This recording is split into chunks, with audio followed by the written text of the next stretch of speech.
The Secret Science Behind Miracles by Max Freedom Long. The Kahuna system and the three souls or spirits of man, each using its own voltage of vital force. These spirits in union and in separation. To return to our illustration of the measuring stick of the ancient system called the secret, we have been considering the first unit, that of force. The second unit to be measured is that of the consciousness, which directs the force. Later we shall take up the third unit, that of the substance through which consciousness exerts force. If the Kahunas were right in their idea that human consciousness is composed of two separate spirits on this level, with a third or subconscious spirit acting as a guardian angel, so to speak, we have in that concept an addition to psychological knowledge which is of such importance as to be hard to estimate. This concept must cause us to reconsider our religious theories of the human soul. If the Kahunas are right in stating that we have in us a less evolved lower spirit just up from the animal kingdom, as well as a more evolved spirit which has long been out of the animal kingdom, our ideas of salvation will also have to be remodeled. Two salvations will be required, one for each soul because they are of a different level of development. The religious concept of karma and reincarnation will also have to be revised in the same way and for the same reason, that of having to fit the theories to two unequally developed spirits, to say nothing of fitting them to the superconscious, which is the oldest and most highly evolved of men's three selves or spirits, the Aumakua or parental spirit. Under this older and more workable system of psychology, we come to see ourselves in a clearer light, although we trade simplicity for the complication of triplicity of being. In religion, we are accustomed to consider God as triplicity, but we have apparently lost sight of man as a similar triplicity. This complication becomes even clearer and easier to grasp if we keep always in mind the fact that the low or animal spirit in us, the unihipili, does all the remembering for the man, but has inferior powers of reason. The conscious mind spirit, or uhane, cannot remember for itself, but can use the full power of inductive reason. In addition, the evidential data to be found in the death prayer, we find other proofs. While modern psychical research has identified the spirits of the deceased only under the classification of poltergeists and ordinary spirits, the information which has been gathered concerning the activities of spirits as a whole shows very plainly that there must be several grades of them, each grade having its own voltage of vital force and its own mental abilities or lack of certain abilities. On the other hand, the Kahunas have long since classified the several kinds of spirits, and this is quite new to us of the West. And as this classification is of great interest as well as of great importance, let me list the several ghostly spirits one may meet in the seance room. Kinds of ghost or spirit listed according to the Kahuna lore. 1. The ordinary normal spirit of one deceased. This spirit is made up of a subconscious and a conscious spirit as in life. It thinks and remembers like an ordinary normal living man. It uses the same forces. 2. The subconscious spirit of a man, cut off from its conscious companion by some accident or illness before or after death. This spirit remembers very well indeed, but is illogical, having only animal-like deductive reason. It responds to hypnotic suggestion. It is like a child and is often a playful poltergeist or noisy ghost. It loves to attend seances and make tables tip. It tries to answer questions and usually gives such answers as make it appear to be a liar or worse. It loves to imitate one's deceased relatives. 3. The conscious mind of spirit man, cut off from its companion subconscious spirit before or after physical death. This spirit cannot remember, therefore it is as nearly helpless wraith, wandering about aimlessly, sometimes making its presence known, sometimes seen psychically, but acting the part of the true lost soul until rescued eventually and paired off again with a subconscious spirit who can furnish it with remembering powers. often with a set of memories of a former life in which the rescued conscious spirit or uhane had no part. 4. Spirits of the superconscious order, including what may be called nature spirits or group souls. After the theosophical terminology, only vague information is given as to this class of spirits, although it is concluded that they frequently take a hand in the activities of the lower spirits, the unihipili and uhane, helping them to do things of a spectacular nature at times. Not until the discovery of the Kahuna system of psychology have we had a remotely plausible and satisfying explanation of the phenomena of dual and multiple personality, or of obsessional or split personality types of insanity. It is exciting, therefore, to see how the old system fits in with what we know of such cases. Let me present some standard data. Case 9. Multiple personality. Preliminary notes. Source books. Outline of Abnormal Psychology by William McDougall, Scribner's 1926, Encyclopedia Britannica, 13th edition. Article on multiple personality. The word personality, as used here, is one not too well defined by psychology. Jung, who also followed Freud in his investigations of the complex, describes the word and takes us back to its Latin origin. Persona, the mask worn by actors when they change from one character to another in a play. This describes the thing changed in cases of multiple personality. It is the individuality or traits which distinguish one human being from another. In describing the changes of personality in a body, little distinction is made between the subconscious and conscious, these being considered by most investigators to be component parts of personality. Jung, however, leads the way in his work by making the distinction of anima, Latin for breath or soul, and corrupted in French to animal for the subconscious and persona for the conscious. The correct description of the phenomena we are now to investigate should be multiple anima and persona instead of multiple personality. There are 3 points which we must watch in the following cases. 1. The appearance or disappearance of either the conscious or subconscious alone with corresponding changes in personality. 2. The appearance or disappearance of both units combined as a pair. 3. The memories retained by the personalities as they come and go. If the Kahuna theory is correct, that the subconscious alone can remember, then by watching memory, we should be able to tell which unit goes or remains. Webster's International Dictionary speaks of this phenomena as an abnormal condition of mind. I prefer to think of it as an abnormal condition of body in which mind comes and goes, rather than of the various minds involved. Each mind observed is found perfectly normal while in possession of the body, unless lack of memory of its state when out of the body or asleep within it may be considered abnormalities.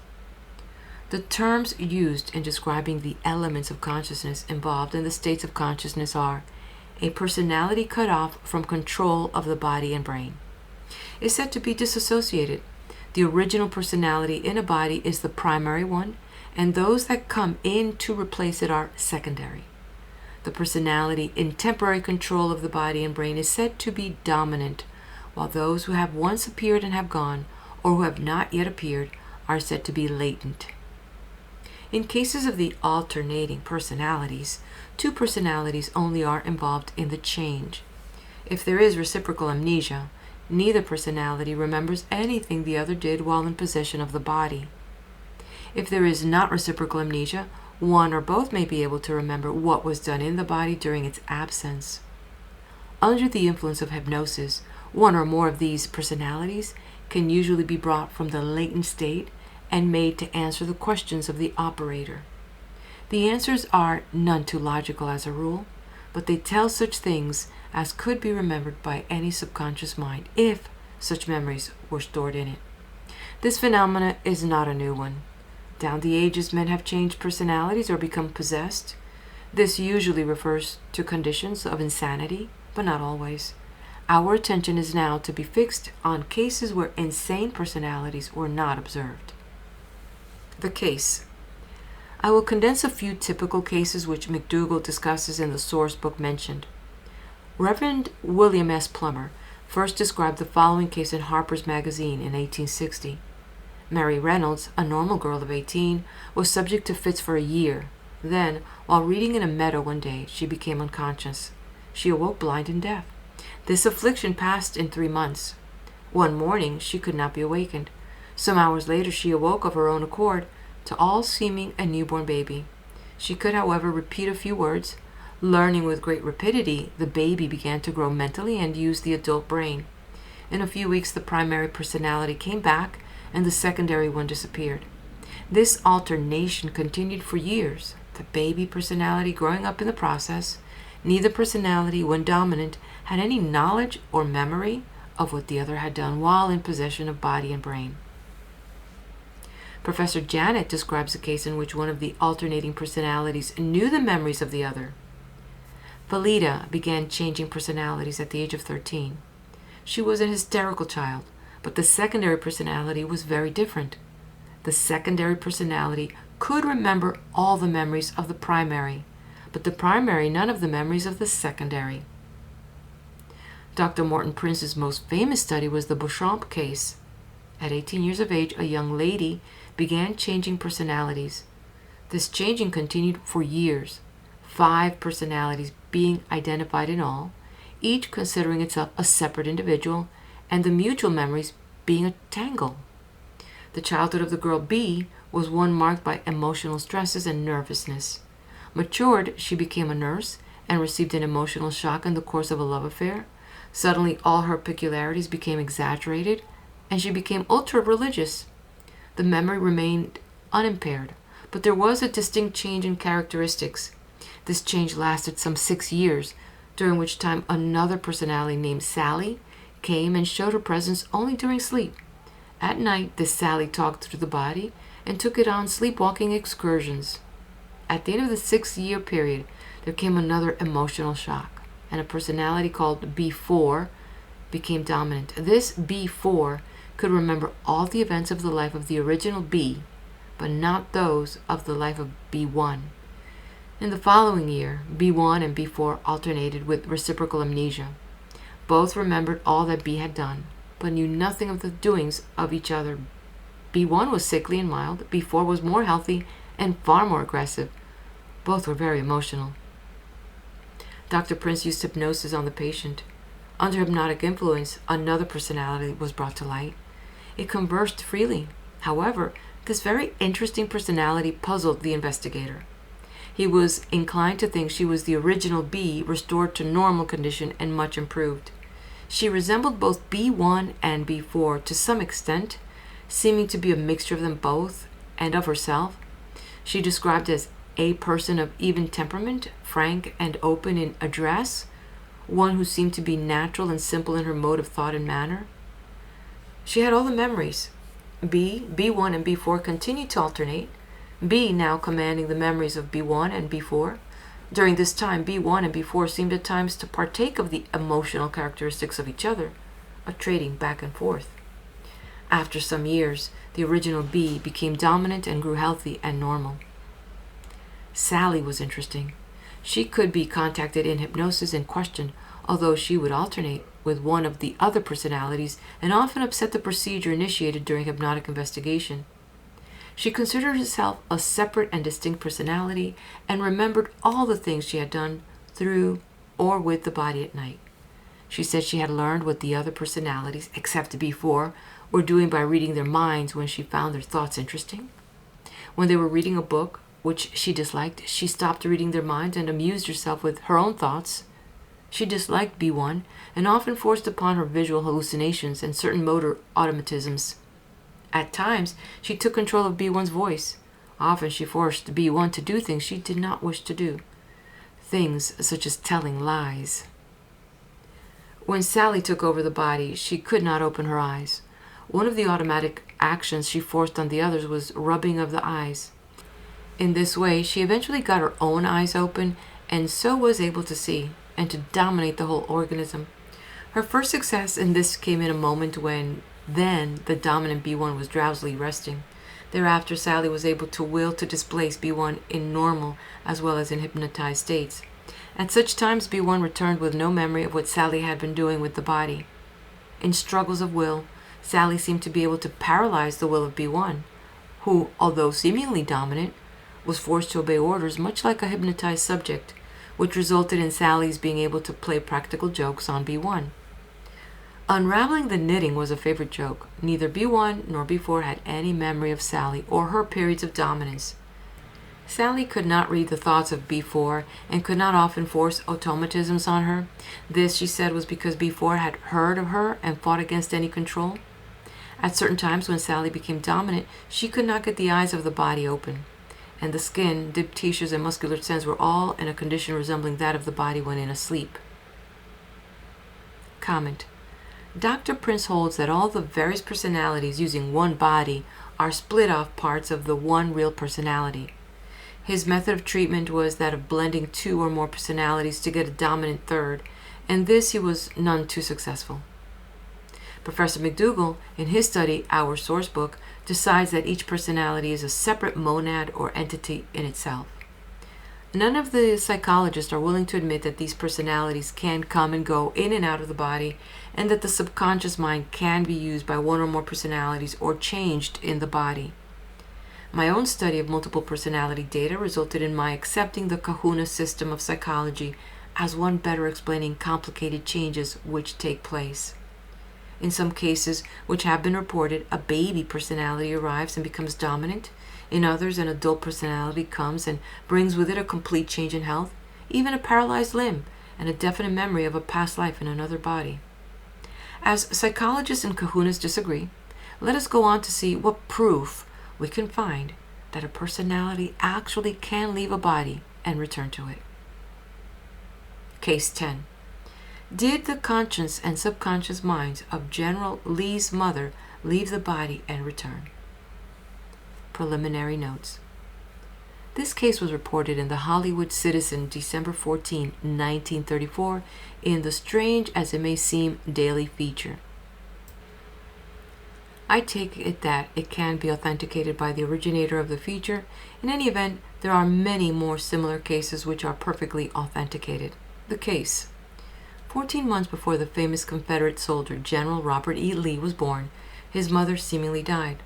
The doctors found that her heart had stopped beating and that she had turned stiff and cold. Thinking she was dead, funeral services were held and her body placed in the family vault. Fortunately, in those parts at that time, bodies were not embalmed. A week later, the keeper of the cemetery went into the vault to remove withered floral offerings and was startled to hear a moan from inside the casket. Hurriedly, he opened the coffin. Inside, he found Mrs. Lee, again back in her body, alive. Apparently, she had but then returned, for she had not smothered. She recovered and lived to give birth to the son who was later to become so famous. Comment. In this and many similar cases, we have proof of the cessation of all activities of the conscious mind in the body. Those of the subconscious all but ceased. To account for absence of decay in the body, we are forced to conclude that there was a slight connection, perhaps by an ectoplasmic thread, between the body and the subconscious, which must have been partly removed because of the death-like state of the body. In this connection, it is well to remember the yogis of India. These holy men use some form of autosuggestion to throw their bodies into a death-like state while the conscious mind goes away for long periods of time and the subconscious becomes dormant. In the two cases we have just examined, there are data which will later be of value. But in the next two, we will come upon the data which finally showed me the significance of all data, pointed me to the secret of secrets of the Kahunas. Case 11. The strangest personality of all appears. Preliminary notes.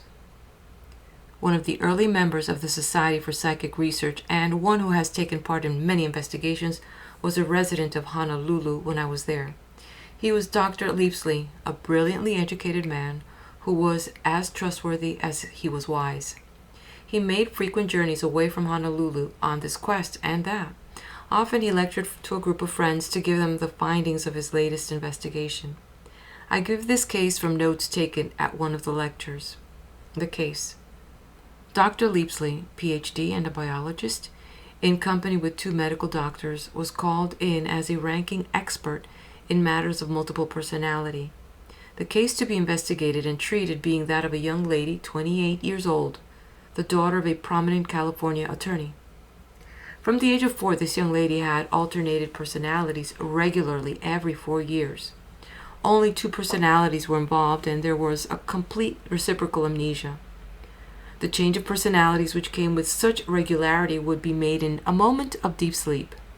The secondary personality had been a baby when it first arrived, but had learned very rapidly and soon equaled the mental growth of the primary personality. Through the years, each of the 2 personalities had continued its growth and education in its times of dominance, and each was able to learn with amazing rapidity anything the other had learned before it. Neither had the slightest memory of the experiences of the other. Upon returning to the body, neither personality could remember what it had done or where it had been while away. There was always surprise and momentary bewilderment at the time of returning to a body grown 4 years older and unfamiliarly dressed. The primary personality was quiet and studious. It loved to sew and was shy and retiring. The second personality was an aggressive and unabashed tomboy. Their tastes and recreations were different. One of the changes took place one afternoon while the mother was reading to her 12-year-old daughter. They were in the sitting room, and the primary personality, whom we may call Miss First, was the dominant. The child was listening quietly and happily to the reading when she suddenly fell asleep. It was little Miss Second who awakened in the body a moment later. 4 years had passed. Miss Second, now 16, was in the same room with the mother. The mother was reading another book, but this time not aloud. As Miss Second did not care for books, the body fell asleep, as it happened, in the same big chair in which it had sat 4 years before, and on much the same kind of sunny afternoon.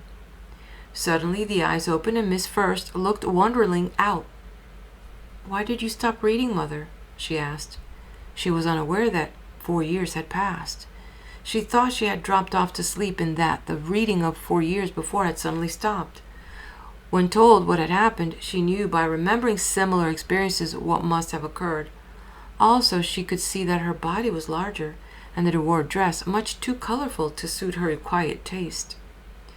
So every 4 years the girls changed places in the body. At the age of 28, or nearing it, each girl had lived 14 years in the body. With each change, the wardrobe had to be made over to suit the personality which took over the body. Amusements were instantly changed, as well as diet, habits, and occupational hobbies. At last, the parents decided to call in experts to see if there was not some way in which the secondary personality could be forced to leave the body to the primary. In this, the parents were much perturbed, as they had come to love both personalities as they would 2 different daughters, as indeed the girls seemed to have become to them. The investigators took the young lady and explained to her that they were going to hypnotize her and endeavor either to cause both personalities to blend into one, or to get Miss Second to leave the body entirely to Miss First, who now had possession, but feared the approach of the usual time for the change. Most eagerly she submitted to the treatment. Under hypnosis, the usual thing occurred. Both personalities appeared in turn and could be questioned. Each personality showed a complete memory of its own periods of life in the body, and each said that it knew all about the activities of the other, not by sharing those experiences, but by reading what was in the memory of the other. They were not sure whether they stayed in the body or not, when latent, and they showed the usual lack of reasoning power. When the subconscious of Miss Second was told that she must go away and leave the body, the reply was vague and unsatisfactory. The order seemed to be accepted, but the doctors were convinced that nothing would come of such a command. So convinced were they that they also gave the usual hypnotic suggestion aimed at forcing a blending of the 2 personalities. Note, as the subconscious alone can be hypnotized and made to act upon given suggestions, the blending must be between 2 subconscious entities. Such a blend would give the dominant conscious entity a double set of memories and so imitate a completely blended pair of personalities. It would seem quite impossible, if the Kahunas are right in their postulations, that 2 conscious entities could blend without becoming instantly aware of their duality. After the first treatment, it was found that no blending of personalities had resulted. The treatments were continued daily until the usual time of the change drew near. It was hoped that with Miss First, well aware of the fact that they desired her to stay in the body and blend consciously and subconsciously with Miss Second, something would be accomplished. However, when the change occurred, Miss First was not blended with Miss Second. Hypnosis was applied again. After the new arrival had heard what was being done, again the subconscious minds were questioned. Miss First remembered the instructions given to her to try to blend with Miss Second, but said she seemed unable to do anything about it. When asked where she was, she answered only, "Here." Suggestion was next tried in an attempt to drive Miss Second out of the body. Then a startling thing happened. The body became as if dead. No response from either subconscious could be obtained. The doctors and parents became much alarmed. It was their desire to be rid of their invading personality, but now it seemed that they had driven it out, but could not recall Miss First. While suggestion was being laboriously continued, a still more startling thing happened. The lips opened, and an entirely unfamiliar personality spoke to them with such wisdom and authority that they were confounded. The new personality spoke with a resounding voice which had in it an evasive but undeniable masculine quality. It was much like the gentle but very firm voice of some old man. The group about the girl's body listened in amazement. Immediately the doctors realized that they were hearing still another personality addressing them. To add to their confusion, they realized that this new personality did not think as they thought. It seemed not to be logical, but super logical. It seemed to know definitely and to the smallest detail what had gone before and what was being attempted. It asked no questions, but began at once giving one statement after another concerning the girls and their lives. Each statement was precise and covered ground with which parents and doctors were familiar. As soon as the new personality had summed up the conditions, it became silent. The doctors asked who the speaker might be. The answer was another statement, and it was to the effect that this personality was one which had the two girls and the one body under its care and guardianship. In answer to more questions, more facts were stated, always without arguments such as a conscious mind might use, and always without explaining reasons. The group was told that the two girls were using one body for the purpose of living. The doctors then contrived their best arguments. They told in full the way in which the change of personalities was ruining the life of the girl. She could not marry and could not live a normal life. To this the new personality answered with statements, the logic of which was apparent without argument or reasoning. Statement followed statement, each giving some definite purpose of living, the various purposes of growth and experience. The learned doctors were helpless. Each statement was so profound and perfectly reasonable that they could find no logical argument to advance against it. They were like children before age-old wisdom. The type of thinking which they were confronted was not human. The doctors would have been able to produce arguments in favor of the statements which were given them seemingly as eternal verities, but they could not have given arguments against them. In a very short time they lapsed into silence. The personality which addressed them had left them helpless. In desperation, one of the doctors cried out that if Miss First was not allowed to have the body, they would keep it hypnotized indefinitely. To this, the answer was another statement to the effect that no one would do anything to injure the body. Still another statement was then given, a final one which closed the interview forever. This statement was simple and to the point. If you interfere with my work, I shall withdraw the girls and leave you the corpse. There was a long silence.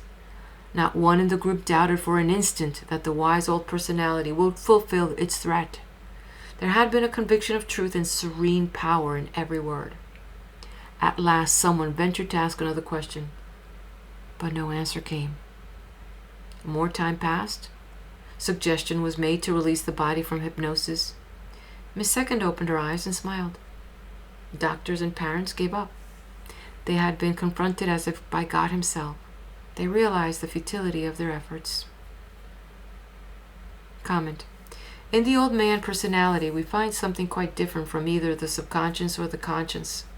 The difference lies in its assumption of the duties assigned by the kahunas to the superconscious or parental spirit. Also, there is a decided difference in the mode of thought. The superconscious uses, according to my conclusions, a form of thinking higher than either memory or reason, although it seems capable of remembering and reasoning. The only word in English to describe this thinking process is realization, a process of knowing things without going through the labor of remembering and applying logic to what is remembered and what is being observed. The superconscious spirit, it will be recalled, uses a superior voltage of vital force.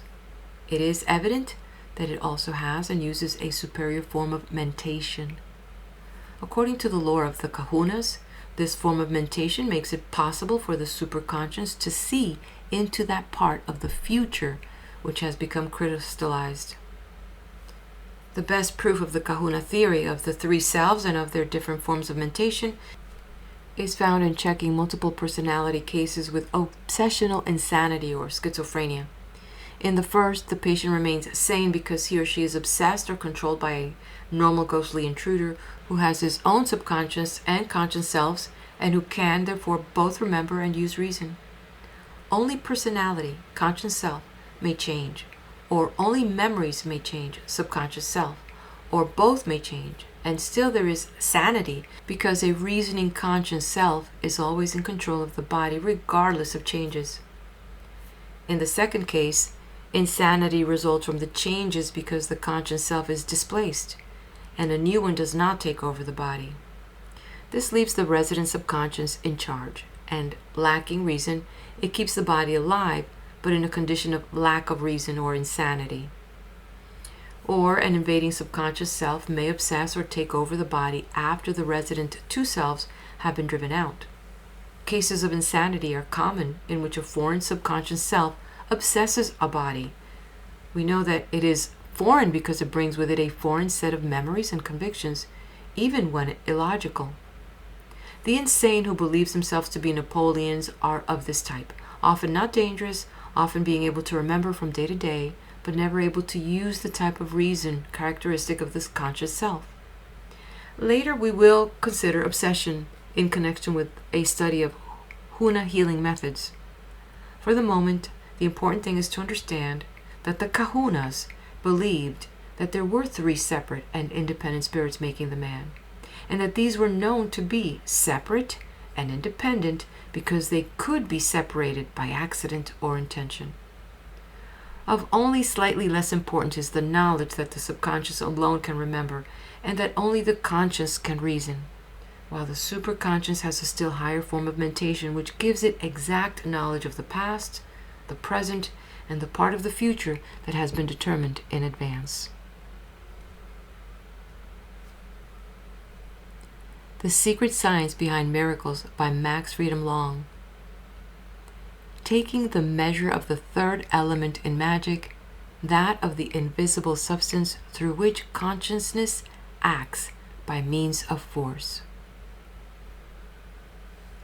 As I have explained, the Kahuna system gives us three units or measures of magic. First, the conscience at work in any given operation. Second, the force used. And third, the invisible substance through which the force operates, through which this electrical type of energy is conducted and brought into play. We have seen the three spirits or selves in the composition of a man, each self having its own peculiar mental powers, and each using its own particular voltage of vital force.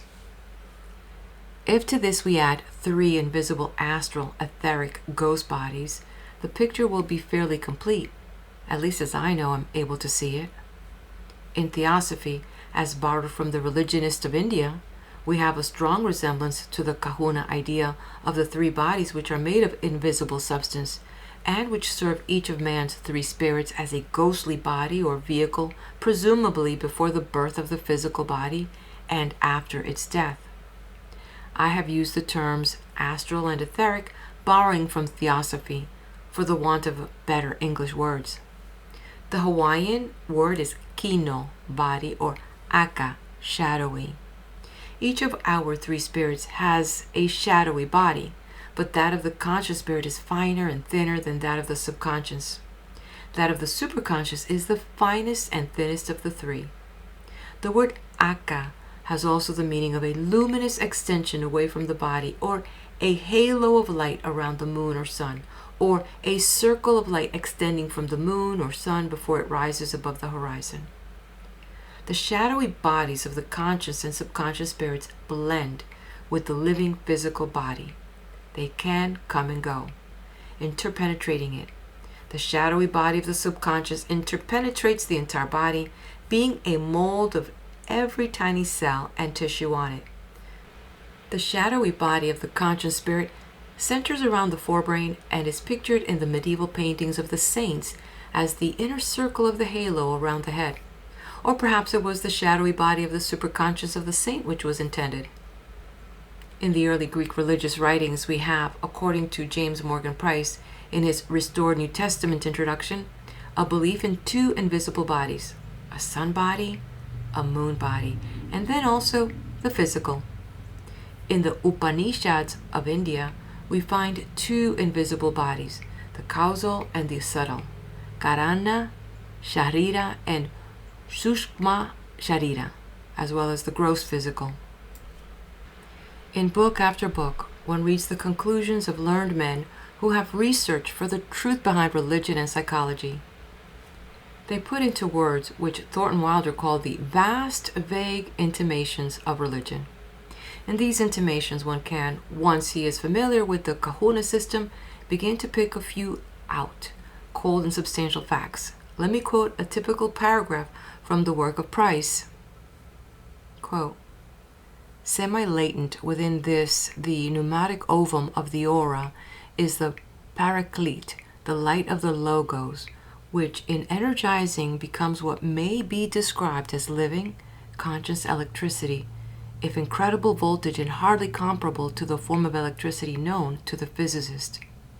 The solar body, so called because it is visible appearance, it is self-luminous like the sun, has a golden radiance. This solar body is of atomic non-molecular substance. The psyche, or lunar body through which the nous acts in the psychic world, is molecular in structure, but of a far finer substance than the elements composing the gross physical form, to whose organism it closely corresponds, having organs of sight, hearing, and the rest. In appearance, it has a silvery luster, tinged with delicate violet, and its aura is of the palest blue, with an interchanging play of all the prismatic colors, rendering it iridescent. End quote. In Egypt, as we might expect after learning from the Berber Kahuna, the legendary history of the stay of the Kahunas on the Nile, there are very definite traces of the Kahuna system to be found. E. V. Straighton wrote in Volume 2 of the Celestial Ship of the North, glossary in describing ancient Egyptian beliefs. Quote, many entities were supposed to comprise man, each functioning in a separate life in the tomb with the mummy. Man was thought to consist of the Sahi, the Ka, the Ba, the Ku, the Kaibit, the Sekhem, and the Ren. The Ka was said to come into being when the body to which it belonged was born, and it lived in the body until it died. It was the ethereal projection, the divine image, or the double of eternal being, image of the spiritual ego, the glorified second self as a type of the higher mortal self, the genius depicted as being born with the mortal into this life. It was the perfect likeness, whether as a child, the man, or the woman. The Ka separated and united with the body at will, and when uniting or coming to the body says, "Thou hast let my eternal soul see my body." There was a special chamber in the tomb for the Ka. Ba, the heart soul, was the most refined and ethereal in substance. The Ba could enter heaven at will. It would revisit the body in the tomb and reanimate it, and like the other entities was thought to decay if not well nourished, so food was supplied it by man or the gods. The Ba could transpose itself. The Ku was the spark of the divine fire, the luminous spark, and dwelt in heaven as well as in man's body. It was the translucent spirit soul that ascended to heaven. The kaibit, or shadow, was regarded as a part of the human economy. It held an independent existence and could separate from the body, visiting it at will. It was thought to be always near to or with the soul. Sehem, or vital power, usually mentioned with the ku and the soul. It also had its existence in heaven. Ren was the name and had its existence and was thought to be in heaven. All these were said to be indissolubly bound together, although in primeval times they were thought to be separate and independent parts in man's mortal nature. The Osiris, or assembling of the spiritual parts of man. The Osiris of a man attained spiritual bliss after the ceremonies for the dead. These spiritual parts, when gathered together, resembled him exactly. The deceased was called the Osiris and continued to be so called until the Roman period. End of quote. In these fragmentary remnants of the older system of the Kahunas, one may pick out indications of the tradition of the three spirits of man, the three voltages of mana, or vital force, and the three akas, or shadowy bodies. The psychic vision of the seers and mediums all point to the fact that the superconscious self, in its subtle body and charged with the incredibly high voltage of vital force, appears strongly illuminated as with white light. In the Kahuna lore, the true light was the secret psychology, and especially that part of it that had to do with the superconscious, which was called the light.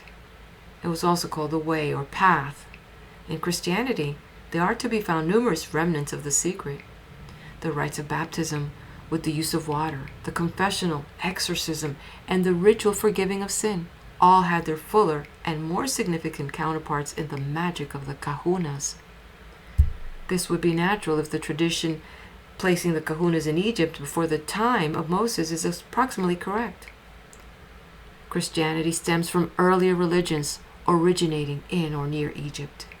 As no other source of the rituals of the Church of Rome or the Greek branch of the Church has been discovered, with the possible exception of the Mass itself, it is significant, to say the least, to find the Kahunas in far Hawaii who knew the Bible stories of the Old Testament, but not a thing of the New Testament, making daily use of rites and ceremonies of the early Church in their healing magic.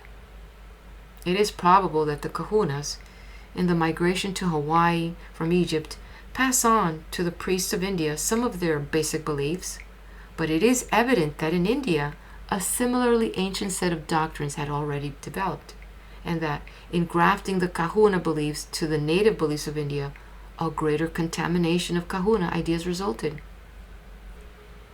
For example, take the idea of force as represented in Indian lore by the pranas, or pranic energies. While the Kahunas recognize but three voltages of mana, note the similarity of the two words for force. The Hindus divided and divided again, giving a special force or pranic energy to each known action of mind and body.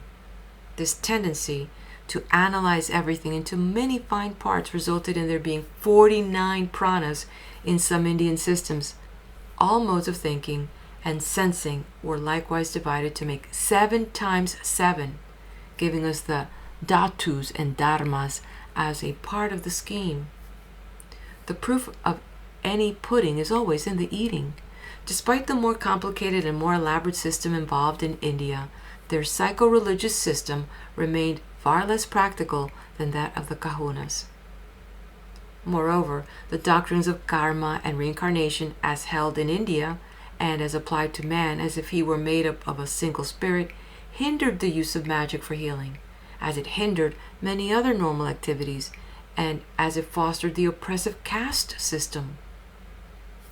We need not quarrel with strictly religious element in any religious system, but, like modern psychology, infant though it is, we must, perforce, question the older psychological systems where they are at variance with the recent discoveries. When I first came upon the meaning of stickiness as part of the root pili, meaning of unihipili, the Kahuna word for the subconscious spirit, I could make nothing of it. But when I had associated the shadowy body, or aka, with the subconscious spirit, and had considered the several root meanings of aka, I discovered that the thing that was sticky was the shadowy body. It sticks to anything we contact or see, even to things we contact by hearing, I'm inclined to believe. It is like touching flypaper with a finger, and when the finger is pulled away, a long, fine thread of the adhesive substance is drawn out. Absurd as this may sound at first telling, that is exactly the way the Kahunas found the shadowy body of the subconscious worked. The idea of an aka thread or cord is closely related to the idea of a flow of mana or vital force. The root ka means a cord and also means a vine which branches out. The vine is the symbol of mana, as is water. The astral cord is described in theosophical literature as a cord of invisible stuff which connects the spirit in one of its thin bodies to the gross physical body when the spirit leaves it at the time of death or during a condition of trance. Modern psychology has no slightest hint of such a thing as a shadowy body which is connected to things once touched by thousands and thousands of tiny invisible threads, but here and there in the reports of psychical research records and writings of mediums, one meets evidence of the existence of such threads or cords. They can be seen and felt psychically. When heavily charged with vital force, they seem to become solid enough to feel with the fingers. Before going on to show the part of these invisible threads play in magic, let me mention a Kahuna belief that all things, be they men, animals, flowers, chairs, or thoughts, have shadowy bodies, and these remain after the thing in its gross physical form has been destroyed. At this point, we are particularly interested in the theory that thoughts have shadowy bodies, that they're substantial and enduring things, although microscopic and invisible, as are the shadowy threads. When we think thoughts, the Kahunas believed, we make thought forms. As most thoughts come in a train and in relation to other thoughts, the thought shadowy bodies or thought forms recognized by theosophists form clusters. These clusters are likened by the Kahuna system to bunches of grapes, a symbol of such clusters of thoughts in their shadowy bodies. One of the most common uses of magic is that of sending messages by telepathy. Close friends, relatives, husbands and wives frequently find that they get telepathic impressions one from another. As before mentioned, Dr. Ryan of Duke University has done splendid service in studying telepathy under laboratory conditions. In fact, so well has telepathy been demonstrated that few deny its possibility. In recent years, telepathic messages were sent out by an Arctic explorer almost daily, and were recorded by his friend in New York. The messages were accurately received over a distance of halfway around the globe. It is well known that the theory of radio broadcasting of mental messages from mind to mind will not hold water. Such a broadcast would depend upon an electrical discharge to carry the message, and as the power of such a discharge varies inversely as the square of the distance, a telepathic message sent halfway around the world would be necessarily very much fainter than one sent across the street. The experimental studies have proved that distance makes no appreciable difference in the strength or clearness of the messages. As this cancels all modern theories made in an attempt to explain the mechanism of telepathy, we must fall back on the Kahuna explanation. This is a simple and logical explanation. It is that the threads of shadowy body substance connecting friends who send telepathic messages back and forth are perfect conductors of vital electric force. In physics, we know of no perfect conductors of electricity. All metals offer resistance to the passage of a current, and the farther the current travels along a wire, the weaker it becomes. The higher the voltage of the current, the less the loss seems to be. Through late experiments with body waves and mind waves, we have come to know that vital force is electrical in nature, and that it is flowing or leaping in infinitesimal small charges along our nerves and from cell to cell in the body. The voltage was reported by Drs. Libet and Gerard of the University of Chicago to be a millionth of a volt, or lessen the brain cell interchanges, but the action of the charges that of million-volt potentials of current. Not only did the Kahunas believe that the vital force passed unimpeded over aka threads, they believed that on the flow of the current there could be carried back and forth the thought forms which were clustered together to make complete messages or impressions. As the subconscious spirit has control of all threads and shadowy body substance, all thought forms after they are created in the course of thinking, and of all flows of the low mana or body electricity, we cannot send and receive telepathic messages at will. We must give the subconscious a mental order to do the sending and receiving for us, then relax and wait for it to set to work. We can tell it what messages to send, but we can only wait for it to receive messages and push them to the center of consciousness so that we can become aware of them. The process is similar to that of recalling a memory, insofar as any sensation accompanying the receiving of a message is concerned. Little by little, thanks to the recovered knowledge of the Kahunas, we can see the explanation of telepathy take form. This explanation would mean little or nothing to us. However, we are not advanced in modern sciences to the point of being able to understand the ancient lore and the mechanisms described by it. End of chapter.